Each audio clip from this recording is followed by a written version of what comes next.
Good afternoon, everyone, and welcome to another Decision Lens Expert Spotlight. My name is Tirsa Coates, and I'm the Director of Product Marketing here at Decision Lens. I have the privilege of hosting today's webcast, and we have a very fascinating topic for you. We're going to be sharing the best practices and the best frameworks for not only meeting MAP-21 standards, but exceeding them. So, very exciting topic. Our speakers today are Michelle Major and Kevin Ford. I'll tell you a little about them. Michelle is the Director of the Transportation Group here at Decision Lens, and Kevin is a technical lead for the team, and they both have had illustrious careers in transportation. I'm going to share just a portion of their backgrounds with you today, and you'll hear more from them in a moment. Michelle Major is a professional engineer with nearly 20 years of experience in performance management and strategic planning for transportation agencies. Prior to joining Decision Lens, Michelle served as Director of Highway and Bridge Performance and Asset Management at CH2M Hill. And she was also Director of Planning and Policy at AASHTO. Michelle currently supports the Data for Decisions Committee of the TRB. And in case there are any fellow alum out there, Michelle has a Master's in Transportation Engineering from the University of Texas at Austin and a Bachelor's in Civil Engineering from Penn State. Dr. Kevin Ford, our other speaker, also has extensive experience in performance and asset management, as well as expertise in infrastructure system evaluation, planning, management, etc. Prior to joining Decision Lens, Kevin worked alongside Michelle as Deputy Director for the Highway Bridge Performance and Asset Management practice at CH2M Hill. And Kevin also co-authored the NCHRP Report 713, all about highway asset life expectancy. Kevin currently serves on the ASCE Infrastructure and Research Policy Committee. He's a National Tau Beta Pi Fellow, and he's a recipient of the 2013 ASCE New Faces of Civil Engineering Award. You can Google him. He received his PhD and Master's in Civil Engineering from Purdue University and his Bachelor's in Civil Engineering from Valparaiso University. Finally, and very interestingly, both Kevin and Michelle are co-authors of the NCHRP Report 806. It's coming out this spring on cross-asset resource allocation and the impacts on system performance. So keep your eye out for that. Kevin and Michelle have a lot to share with you today, and I assure you this webcast will be well worth your time. Now, before we get started, just a few logistics. We'll aim for about 45 minutes for today's webcast. We'll have all the phones muted for the benefit of our speakers, but we do want to hear from you. So at any time during this call, please send us your questions, your feedback, your reactions to what you're hearing. We definitely want to hear from you. The way you communicate with us is to use the WebEx chat feature. Look for Maddie and send her your questions and your comments, and she'll pass them along to the rest of us. And we'll address as many of those as possible towards the end of this call. Now, for a little context, let me tell you a little bit about Decision Lens and who we are and why this topic is so near and dear to us. Decision Lens is the complete solution for transportation investment prioritization and selection. Our customers rely on our analytics, our visualizations, and our advisory services to accomplish the goals you see across the spectrum on this page. Let's start with identifying ideas. This is all about collecting and categorizing those projects that come your way. Defining selection strategy is really about deciding which performance metrics and selection criteria used to assess the various projects. That third circle, analysis and scenario planning, really highlights our expertise in giving you the ability to compare scenarios and predict performance outcomes. And finally, that final circle there about tracking and measuring results, and you notice that feedback loop, it's all about dynamically adjusting your approach based on new data, past learnings, and shifting priorities. So Decision Lens really does help a lot of our clients and our customers throughout that spectrum, which brings us to our agenda for today. Michelle and Kevin are going to tell you about how MAP-21 is driving a new level of accountability within performance-based planning. They'll talk about MAP-21 and why it can sometimes be difficult to meet the standards that are laid out in MAP-21. Then, based on the success they've seen other organizations have, they'll share their recommended framework for project selection and resource allocation. And they'll give some very practical examples of how you can start incorporating some of that methodology into your process today. And then finally, they're going to discuss some of the challenges that they've seen organizations face when they're trying to implement the framework and how to overcome them. So a very packed agenda. I'm not going to take up much more of your time. Without further ado, I'm going to hand the conversation over to Michelle and Kevin. Thanks to you both for joining us today. Thank you very much, Tirsa.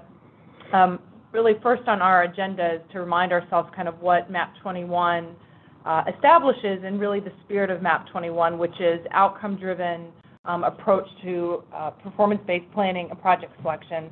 And we know that our states and transportation agencies and transit agencies that are our customers have been working to move in the direction of improved condition and performance for their network over time, and essentially continue to move in that direction, even though MAP-21 is still being implemented in the states, and of course through regulation by US DOT and the Federal Highway Administration. We know that we've been preparing for this transition not only to meet those legislative requirements, but to also better understand the performance deficiencies of our networks and begin to overcome them with targeted multimodal investments that best serve all system users. The buzz of MAP-21 really is all about performance, and we think and talk a lot about performance in the transportation space. Today we're going to focus more on performing, that is, selecting the best portfolio of transportation projects that can help us best achieve our goals while providing an efficient, transparent, and accountable process. The process that we're going to talk about is largely based on multi-objective decision analysis, and the combination of what we know about MAP-21, the NCHRP research that Tirsa mentioned that Kevin and I are publishing this spring, and what we've seen our transportation customers doing in the states, what works, what doesn't work, and how we can best deliver this in practice. Of course, we're in the process really of reauthorizing MAP-21, but as we do that, we know that the US DOT is still trying to implement it through the rulemaking. Regulatory reform is in place, and many rules are currently out for public comment. In hearing staff from the House Transportation and Infrastructure Committee talk this morning at the Washington briefing, it's clear that Congress wants to continue to allow states to innovate in solving the nation's transportation problems, but really cutting that red tape and those investment barriers that MAP-21 began to cut down, as long as the states continue to work to solve the accountability problem in delivering on performance goals and selecting those appropriate projects to really meet the goals and long-term objectives for our transportation network. We also know that streamlining will continue in the nation's next surface transportation bill. So everything that we're going to talk about today is really not only about implementing MAP-21, but exceeding MAP-21 standards into the next surface bill, and really in hopes of what we're all kind of looking for, which is more transportation revenues. In practice, we know that implementing any legislation and or implementing a performance-based planning and programming process within our states is much more complicated than any legislation or any reform can properly articulate. We know that state DOTs and our transportation agencies have processes already in place to help allocate scarce funds and select projects at the statewide, regional, and district levels.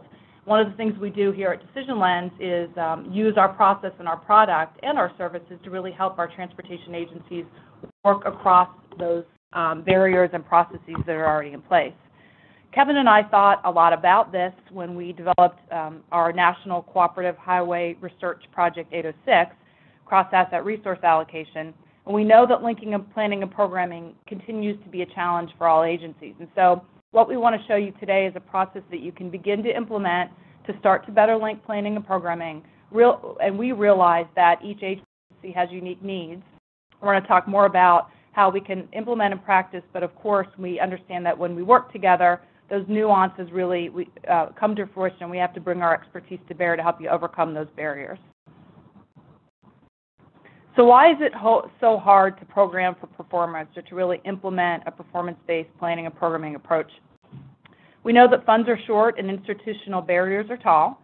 Many agencies, as I already noted, already have processes in place that are decentralized. So we know that many of the folks on the phone that work for state DOTs sub-allocate to districts or other divisions. But we know that MAP-21 almost requires us to retake a central office or a statewide look and actually even look further toward sort of the national interest as well. So why do we call our process exceeding MAP-21? While the legislation requires outcomes in a process, we know that MAP-21 does not go as far as articulating a specific planning and programming process. It does mandate that we have a planning and programming process in place, but it does not mandate that the projects we select provide the best bang for the federal buck. We think that, and we know that, seeing our states implement performance-based planning and programming, that having a defensible project prioritization and selection process is critical to achieve the spirit of the legislation. And in many cases, states like Virginia, California, and North Carolina are moving full steam ahead with their own mandates for transparency and accountability with specific criteria within state legislation.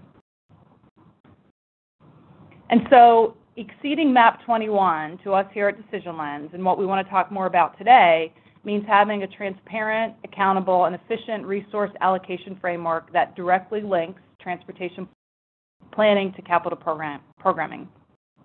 In our process, we start with defining goals and objectives in planning by integrating all stakeholders, including agency stakeholders.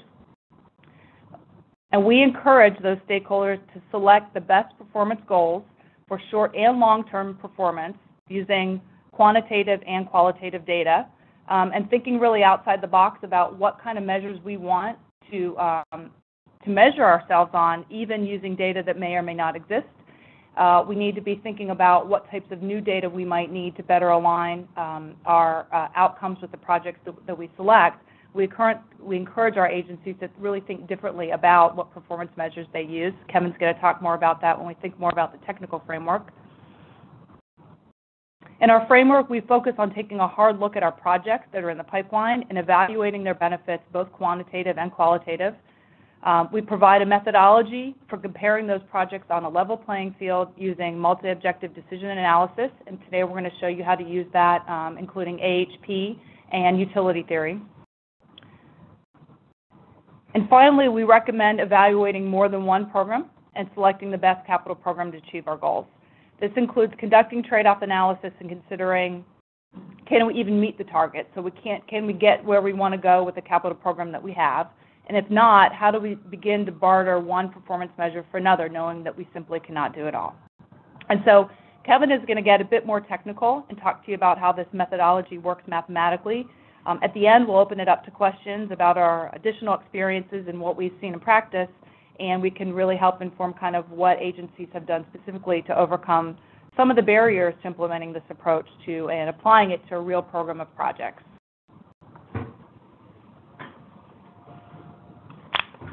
All right, thanks, Michelle.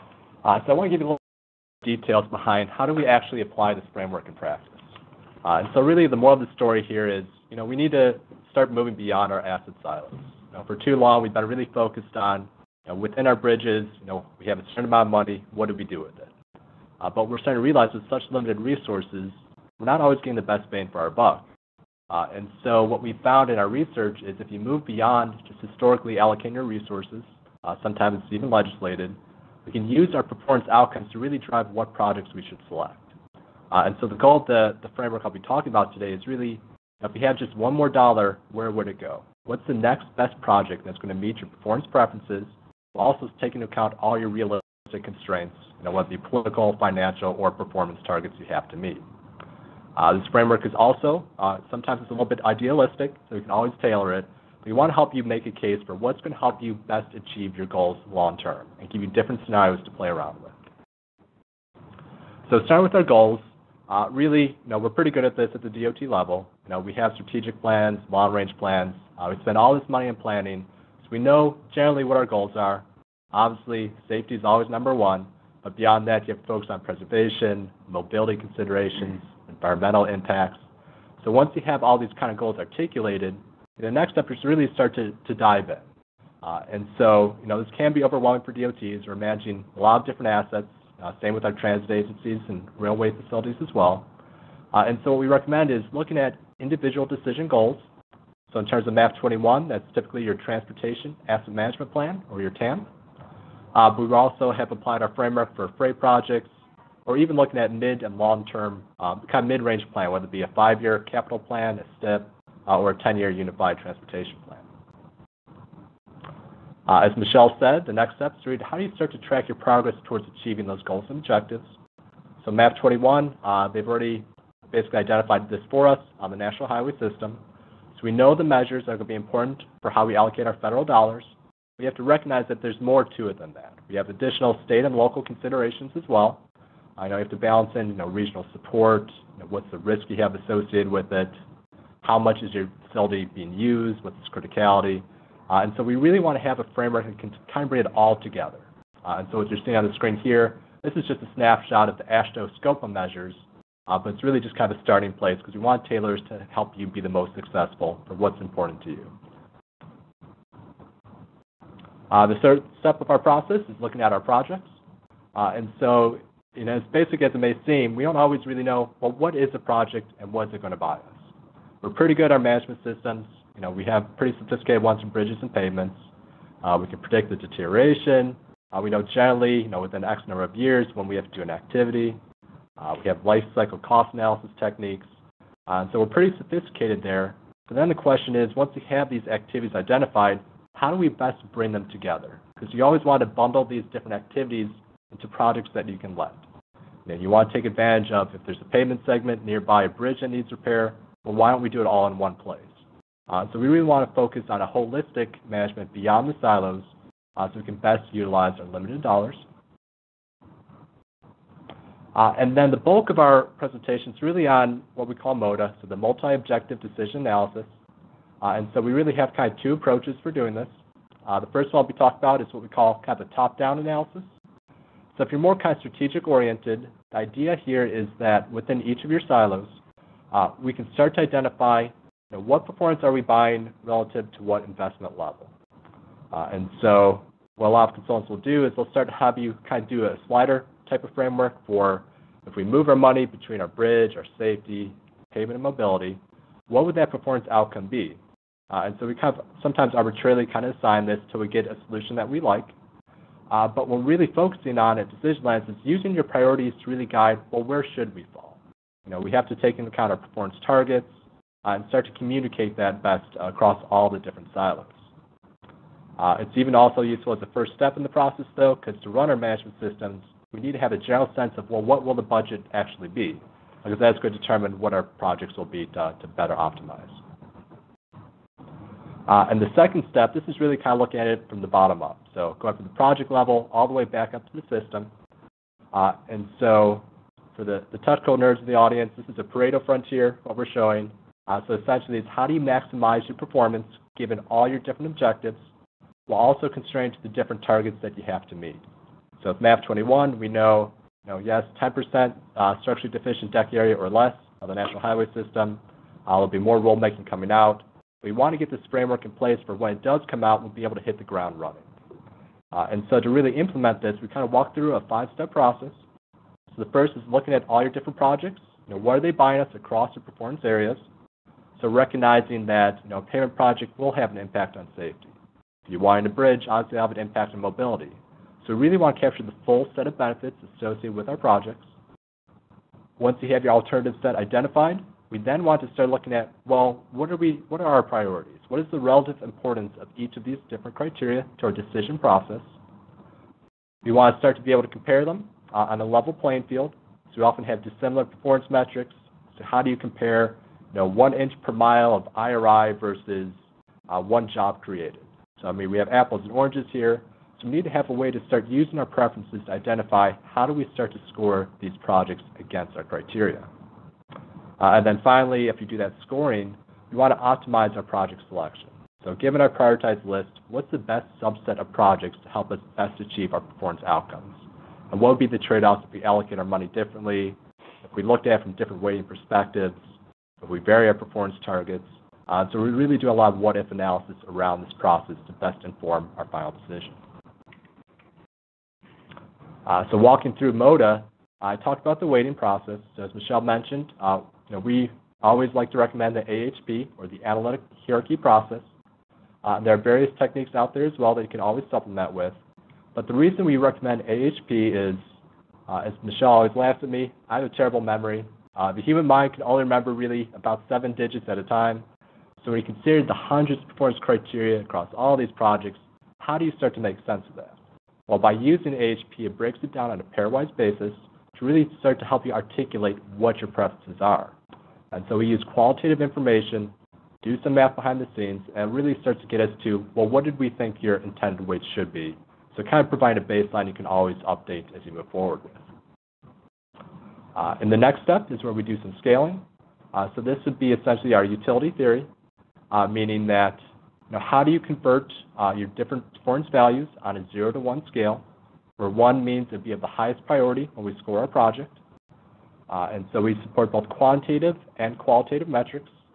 What we usually like to say is, don't let good stand in the way of great. If you don't have the data today, we can still use expert judgment to at least rate the project, maybe on a low, medium, high scale. And so we want to focus on really, use the criteria that are important to you, even if you don't have the data today. And then once we get there, we can always continually improve our modeling process. To score all the projects together, that's where we really start to combine, your weighted preferences with your project ratings. And so I'll show a demonstration in just a minute for how this starts to work, in the decision line solution, but can work elsewhere as well. And so what you're seeing down the screen is essentially, what is the score associated with each project? How is that score, what is the makeup of it? Are we doing well with congestion? Or are we doing well with preservation? That really starts to focus the conversation of, well, what if we valued one more than the other? Instead of having to go back, the engineer always tells you it depends when you ask them what the impact would be. I've been there. And so using this kind of process, once it's repeatable, you can quickly adjust it and in real time start to see what impact it would have on your prioritization process. Then the final mathematical step is really optimization. And so we have some state-of-the-art algorithms that essentially are using artificial intelligence. And so what it's doing is it's trying to identify what is the best subset of projects to meet your constraints, where our goal is to maximize that overall score of your portfolio. So we're going to take into account resource constraints, performance targets, project dependencies, any equity considerations if there's a minimum amount of funding you have to give to each district or region, as well as alternative financing strategies for how you phase these different projects. And so we add all these constraints. At the end of the day, then, we get a baseline set of projects. So we're not a black box here. We're not dictating this is what you must do. We're just trying to focus the conversation to see, well, maybe there's some projects on the bubble. What do we do with these? Do we need to reconsider some things or not? So we're all about kind of informing the process and looking at where the outcomes of this subset of projects. To look at the outputs, we do some trade-off analysis. So we're looking at essentially multi-period resource balancing. So you can look at, what's the impact of changing your weighted preferences? What if I, must do a certain project due to political reasons or it's a high-risk asset? And so we can start to look at what is the value that comes out of the project, as well as specific for the performance measures. We can start to track the progress over time and assess their trade-offs. But with that, I'm going to jump right to the solution that we offer right now, just kind of give you a sense of what this would look like when you put it into practice. So what you're seeing on the screen right now, really it's kind of the middle of this structured process. So we talked about earlier that the first step is always to look at, well, what are the criteria most important to your decision? And so what I'm showing, these would be essentially your AASHTO scope of metrics. You can start to see that for this decision, we want to prioritize based off of our safety, your bridge and pavement condition. We have some mobility considerations, both in terms of your congestion reduction, as well as the reliability of the roadway. You can look at freight, environmental sustainability, or really anything that's important to your final decision process, recognizing that this is just how we're going to prioritize the projects, but we can track our performance in different ways as well for reporting purposes. In the middle of the screen, this would be where we start to assign what is the relative importance of these criteria, or essentially your weights. So all these values add up to 100%. So we're saying right now, about 16% of your score would be based off of your safety, how your project's rating on safety. and then we have about 20% both for bridge and pavement. And then on the right-hand side, these would be the projects that we're trying to optimize. So we want to start scoring these projects against these criteria. And when you combine your weighted preference with the rating, that gives us an overall value. And so you're seeing this value score here. It's on a scale of 0 to 1. So 1 would be that perfect project. 0 meaning maybe it's not offering the most value given our priorities. And then we can also break down to start seeing, well, how is the score arrived at? Are certain projects having both a pavement impact as well as the congestion impact? And so it really helps you start to tailor your final decision process. To help provide you different perspectives, because in planning it's never really just one answer, what we like to do is also look at it from different perspectives. So we could say, well, maybe, what would my planning partners, our MPOs and RPOs, how would they prioritize their project set? So we can use their preferences, see how does our rank change in this priority set. So maybe this I-80 project, moved up about 3 slots in our rankings based off their priorities, whereas some of these other ones kind of dropped down. So in real time, we can start to see, MPOs versus, say, central office leadership or transit divisions, however you're defining the model. And then you have the opportunity as well to even create your own scenarios. So say maybe, safety is number 1. I want to give a higher weight to my safety projects, and so in real time, we can see how this list updates. So again, it's directly linking your preferences to the value of a project that's going to help you best inform the final allocation of your resources. And then finally, you also have the opportunity if you want to narrow down this focus. So maybe you're looking at a specific district. Maybe you only want to look at District 1 projects. Maybe you want to look at your NHS projects, since this is talking about MAP-21. We can start to filter this information in any way that's going to make sense for our process. So given those priorities, the next step is where it starts to get tricky, is how do we start to optimize our limited resources? And so what I'm showing here is one example where you can start to recognize, well, we have different colors of money in transportation. Highways, you have your CMAQ, HSIP, all these different funding sources. Transit could be maintenance versus capital. And so you have the flexibility to find as many different sources of funds as makes sense for your decision. You can identify as many years as possible, so you're doing a short-term or long-term plan. And then down below is where you start to see, well, how much are projects going to cost and when do we anticipate them being scheduled? And so we have different options built in here for whenever you're doing planning. You have to consider forced funding, meaning these are projects we have to do it. So you want to take them out of the decision process and just focus on your remaining resources. You can look at changing the schedule of when the project's identified, how do we want to finance it, or you can even look at dependencies for, if you're doing phase projects, obviously phase 2 should require phase 1's been completed. You can look at combinations or mutually exclusive alternatives as well. But once you've identified all your different alternatives, their costs, your budgets, then the tough decisions start to come into play. So we've got $64 million in resources in this example model, $294 million in need. Clearly, we can't do everything, and so we need to be able to optimize our limited resources. And so when you run the optimization, what you're going to start to see is, well, which products get turned on and when do they get turned on versus which ones we recommend reconsidering. So we offer different perspectives of giving you this baseline set of projects, which you can then compare side by side. And then we always want to look at kind of different what-if scenarios. And so some visuals that may be of interest. I had talked about the top-down analysis, so let me jump to what that would look like. The idea being that, if we have more or less money, how is that going to impact what projects we select? And so right now, say we ran our optimization for plus minus 50% of our original budget. When do we do what project? And so in real time, you're going to start to see which projects are always funded up top. Down below, you see those are never funded. And then the interesting ones are the ones in the middle, where if I had just this much more money, what would I do? So you really want to use this kind of process to quickly arrive at these answers instead of constantly replicating your optimization. And then you always want to look at, what's the bang for the buck? So right now I'm showing the overall value of your portfolio versus your investment level. And so this is very useful to start communicating that if you give me just X number more dollars, here's how much more performance I'm going to get. And so this gets much more impactful when you're looking at your MAP-21 criteria. It's also useful for communicating that if you cut my budget, that's fine, but look how much we're going to lose in terms of performance. Helps you start to identify those marginal rates of return, minimum budgets to achieve targets, et cetera. And so really try to arm you with all the information possible to help you make that final best decision. And then in terms of the bang for buck argument, what we're showing here is essentially if you look at the benefit of the project, both in terms of not only monetary benefits, but also the ones critical to provide the right value for the project, compare it against your cost, you're going to start to see that benefit-to-cost ratio going across the screen here. And we're going to try to maximize our overall score, meaning that we're going to take advantage of the highest benefit-to-cost ratios while also strategically identifying choke points for, well, maybe we sacrifice one project, allows us to do multiple projects down the line.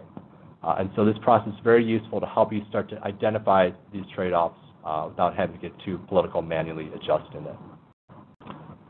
And so I know I covered a lot today, but essentially what we're showing here is, again, we identify what are the right performance measures to help you meet your goals, how important are they to your organization, how do our products stack up against them, and then given our constraints, what is the best pathway forward and how do we plan from there. And then as Michelle mentioned, this is always easier said than done, but that's what we're always here for you. So we're trying to help you overcome these challenges, start thinking of how do we move forward. So we always recommend, start with maybe just one program or sub-program. Maybe it's a STEP process, a TAMP, a long-range plan, et cetera. So whatever makes the best sense to start prioritizing your opportunities. This MODA framework is really applicable for a wide variety of use cases. We want to use the documents we already have in place. So everyone's got long-range strategic plans. That's going to use this to start to guide our goals and objectives and really make sure we're not starting from scratch. We have data available to us. We want to make sure we're using it.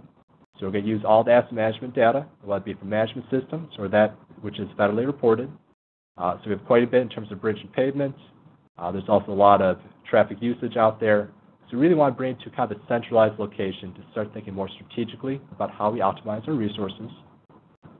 We also want to be recognizing the different considerations for there are political priorities, obviously, in transportation. There's equity considerations. We want to make sure we're realistic for how we optimize our resource allocation. And then the final message I'll leave you all with is really, this is never a one-and-done process. It really needs to be institutionalized. You can start to track the effectiveness of your programs, learn from them, and improve moving forward. So, Thank you so much. Thank you, Kevin and Michelle. You've given our listeners a lot of food for thought, and I can tell from the WebEx chats that there's some examples that you gave really resonated with folks on the line. If you have additional questions, please feel free to continue to chat to Maddie and send them our way, but we'll tackle a couple of these, and forgive me if I'm maybe paraphrase them a little bit differently than you have. The first question is, you mentioned MODA. What makes this process multi-objective, and how is AHP a part of that? Can you address that? Sure. So MODA is really just kind of a general framework. Historically, transportation agencies have all been about benefit cost. So how do you start to monetize the different benefits? With MODA, you're really now thinking in terms of utility, or what is the relative satisfaction with outcomes. So the AHP process is really just one way to come up with your relative preferences, or how you come up with the weighting technique. Because that way it's going to drive eventually what that ultimate score is based on what makes the most sense to you. Got it. Great. Someone else asked, we already have asset management systems. How is DecisionLens different? And they also wanted to know, can it utilize management system data? So DecisionLens really helps you take that cross-asset allocation approach, providing that cost to performance, looking at things at a longer-term horizon than generally your management systems consider. As Kevin mentioned, we like to work with you to bundle your projects together across your management systems to really extract the value across a pavement project, or a bridge project, showing kind of what safety and or mobility or other benefits that project might provide. Kevin, do you want to talk about the data integration piece from management systems? Sure. So we always like to use management systems to identify the right projects. And so it's really a good first step in the process, but to think more strategically, you have to recognize all the other different performance criteria that are important to the decision process. So if you think about regional considerations, that's not built into these management systems. Pavement projects not thinking about safety. And so we really recommend using that as the foundation and then pulling all the information together to really make sure you're getting the best bang for your buck. But it's not replacing any of these processes today. All right. Another question for you guys. Optimization is great, but is that my only option? Can I manually adjust project funding and timing? What are your thoughts on that? Absolutely. And so we have that even built in our solution. We like to say it's a baseline, but if you do want to just turn products on and off, see does that meet your constraints, what are the outcomes, you can certainly do it that way. But optimization is just mathematically, it's hard to always beat the computer. I'm always the technical nerd there. So I'll beat you every time to define the parameters, but we recognize there are things outside the math that make sense. And so that's where the manual adjustments really come into play, and it's important to use expert judgment. Excellent, excellent. Another question we've gotten a couple of times, I'm going to assure you, we will share the PowerPoint and the recording from this session. There's a lot to review, and you'll want to be able to share this with other people on your teams. We understand that. So if you've registered, we absolutely will send this your way. Just to be true to our timing promises, we're going to go ahead and start to close out. We hope you found the webcast a valuable use of your time. We're going to look forward to showcasing additional thought leadership on all matters of strategic portfolio prioritization and resource planning. And this final slide shows you some of the ways that we do that. The first thing, I'd like to welcome you to our beautiful new website, and that's www.decisionlens.com. And there you'll find videos, white papers, interactive resources for transportation planning and asset management, et cetera. So please do check that out. For our current customers online, please definitely visit Decision Lens University.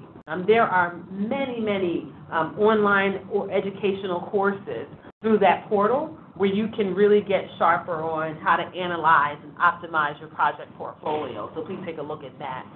And then finally, we invite you to join our LinkedIn user group, Leaders in Capital Planning, so you can continue the best practices conversations with your peers there. So please do find us on LinkedIn and send your request for membership, and we'll go ahead and invite you into the group. So if you have further questions, the conversation doesn't stop here. You have our email addresses on the first slide of this deck that we're going to send your way. Please do feel free to reach out. And thanks, everybody, for your engagement and your participation today. Enjoy the rest of your week.